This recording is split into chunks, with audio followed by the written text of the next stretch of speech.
शेतकऱ्यांच्या दुधाला 5 रुपये अनुदान देण्याचा निर्णय जो आहे तो आज सरकारने घेतलेला आहे। या सगळ्या संदर्भातचा निर्णय जो आहे तो महसूल मंत्री आणि संपूर्ण महसूल मंत्री राधाकृष्ण विखे पाटील यांनी सभागृहात मांडलेला आहे। आपल्यासोबत सदाभाऊ खोत आहेत। सदाभाऊ खोत सर, 5 रुपये अनुदान द्यावं याकरता संपूर्ण तुम्ही लढा जो आहे तो रस्त्यावरती लढला गेला, शेतकऱ्यांची आंदोलनं झाली। खरं तर शेती व्यतिरिक्त दुग्ध व्यवसाय हा जोडधंदा म्हणून शेतकऱ्यांसाठी अधिक आर्थिक फायद्याचा ठरत असतो, परंतु आता सरकारने 5 रुपयांचं सरसकट अनुदान दिलेलं आहे दुधावर। नाही, आमची मागणी होती की गाईच्या दुधाला प्रति लिटर 5 रुपये अनुदान सरसकट महाराष्ट्रातल्या दूध उत्पादक शेतकऱ्याला मिळावं। आणि आजचा जो काही निर्णय झालेला आहे तो कोऑपरेटिव्ह संस्था ज्या आहेत त्यांना 5 रुपये देण्याचा निर्णय या ठिकाणी झालेला आहे। परंतु या कोऑपरेटिव्ह दूध संस्थांनी किमान दूध उत्पादक शेतकऱ्याला 29 रुपयाचा भाव दिला पाहिजे आणि अधिक 5 रुपये म्हणजे सरकारचं जे परिपत्रक 34 रुपयाचं आहे, 3-5 फॅट आणि 8-50 SNFचं त्याच्या बरोबरीनं नेण्याचा प्रयत्न केलेला आहे। परंतु राज्यामध्ये 40,000 मेट्रिक टन भुकटी दुधाची पडून आहे आणि आपल्याकडे जर महाराष्ट्रातली स्थिती बघितली तर 30% दूध हे कोऑपरेटिव्हला येतं आणि 70% दूध हे प्रायव्हेट कंपन्यांच्याकडं विकलं जातं। आणि मग जोपर्यंत पावडरीला निर्यात अनुदान आपण देऊ शकत नाही तोपर्यंत 70% जे दूध शेतकरी प्रायव्हेट कंपन्यांना घालत आहे त्यांना याचा लाभ मिळू शकणार नाही। हा लाभ फक्त 30% दूध पण आज फक्त 5 रुपये अनुदानासंदर्भात घोषणा झाली। जी पावडर भुकटी तयार आहे दुधाची त्याच्या निर्यातीच्या संपूर्ण अनुदानासंदर्भात कोणतीही म्हणजे निर्णय झालेला नाही। खरं तर याचा दुहेरी फटका शेतकऱ्यांना दुधाच्या व्यवसायामध्ये पडेल। निश्चितपणानं जोपर्यंत जागतिक बाजारपेठेमध्ये भुकटीला निर्यातीला आपण प्रोत्साहन देणार नाही तोपर्यंत 70% दूध उत्पादकाला या निर्णयातून दिलासा मिळेल असं मला वाटत नाही।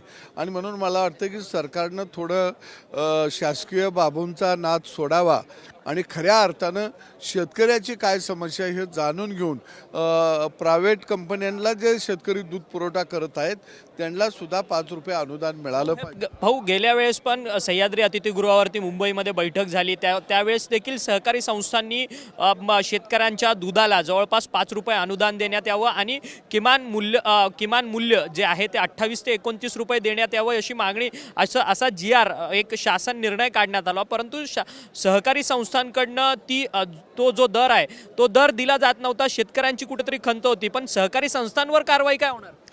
नाही, आत्ता जे 5 रुपये सहकारी संस्थेला दिले गेलेले आहेत प्रत्येक शेतकऱ्याच्या खात्यावर ते वर्ग होणार आहेत आणि त्यामुळं सहकारी संस्थेला 34 रुपये पर्यंत दर देणं आता शक्य होणार आहे।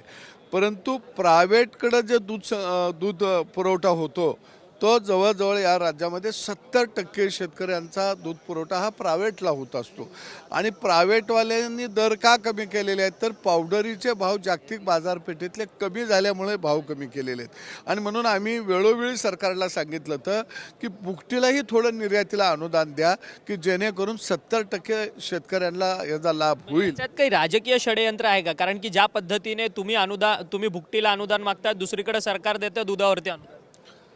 मला वाटतं की महाराष्ट्रामध्ये सर्व ठिकाणी कोऑपरेटिव्ह दूध संघ सक्षम नाही आहेत आणि त्यामुळं अनेक भागामध्ये विशेषतः सोलापूर जिल्हा असेल, पुणे जिल्ह्याचा काही भाग असेल, मराठवाडा असेल, या ठिकाणी मोठ्या प्रमाणामध्ये प्रायव्हेटकडे दूध जात असतं।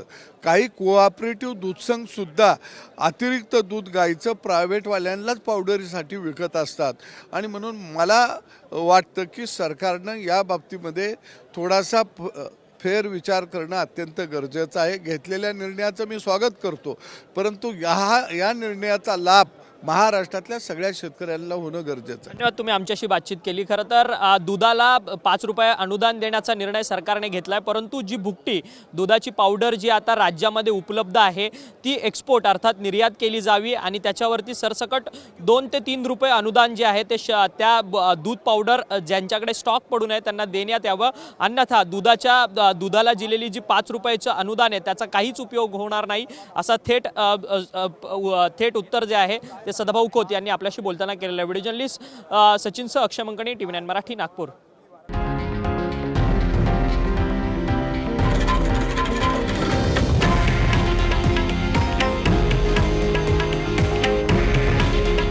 हे आहे देशातील नंबर 1 न्यूज नेटवर्क आणि आपण पाहत आहात TV9 मराठी. काळजी तुमची, हित महाराष्ट्राचं.